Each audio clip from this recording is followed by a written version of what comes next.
Welcome back to another episode of Controversial Car Topics. Here it's more about the comments than the video. In this short video I'm going to discuss a question, statement or opinion, and I'm going to give it my definition and also the reasoning behind it by using examples. Almost everything in this video are opinions and not straight up facts.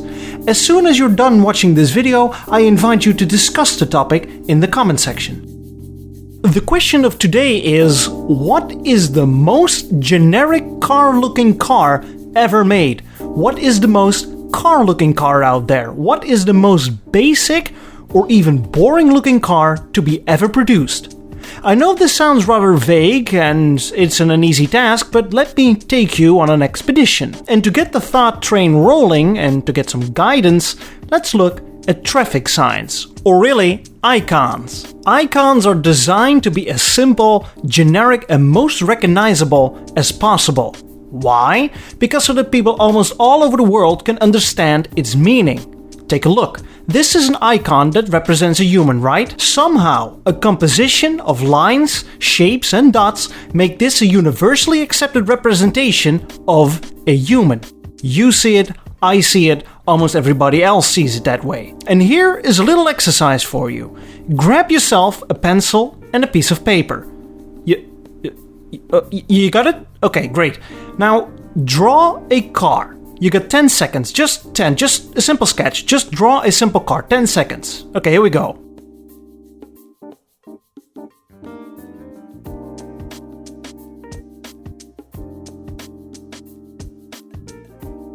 And time's up. Now, this is what I came up with. I know, it's beautiful. I got some Rembrandt blood flowing through my veins. Some people are a gifted YouTuber and a gifted artist. Don't mention it. It's almost too hard to deal with sometimes. Anyway, chances are that you drew a shape much like this.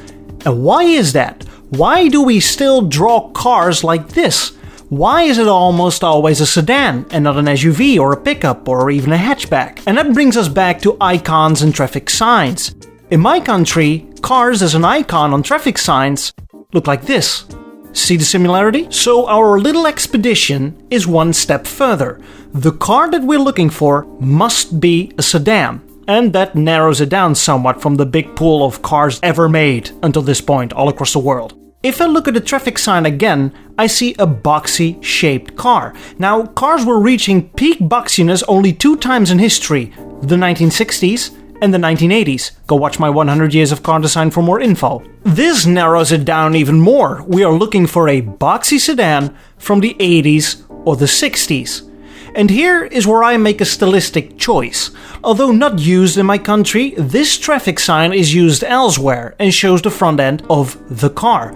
One key feature are round headlights. I know this is not relevant anymore as cars do not feature traditional round headlights, but it does bring us one step closer.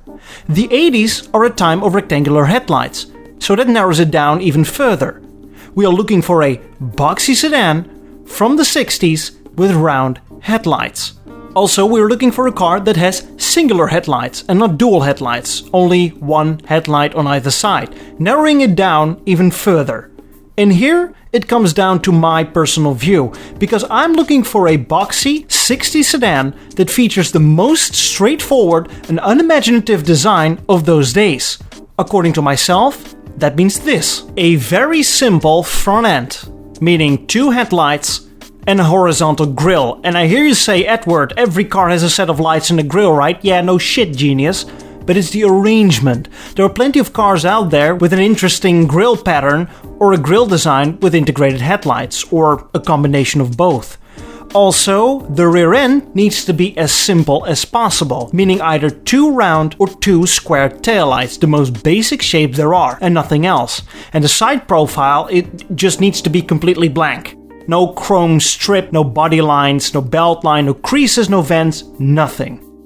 Is there any car that comes close to these criteria?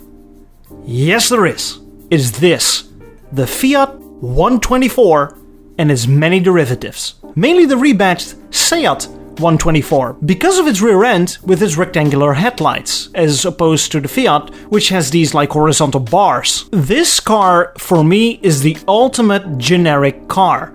A sedan boxy, 60s, round headlights, the works.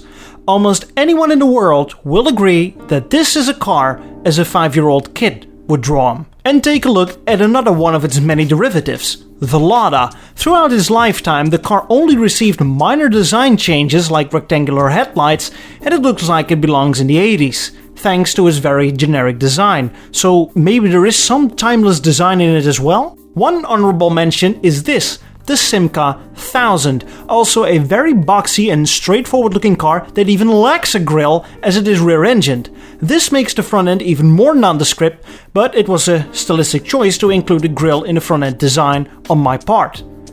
Now you know my take.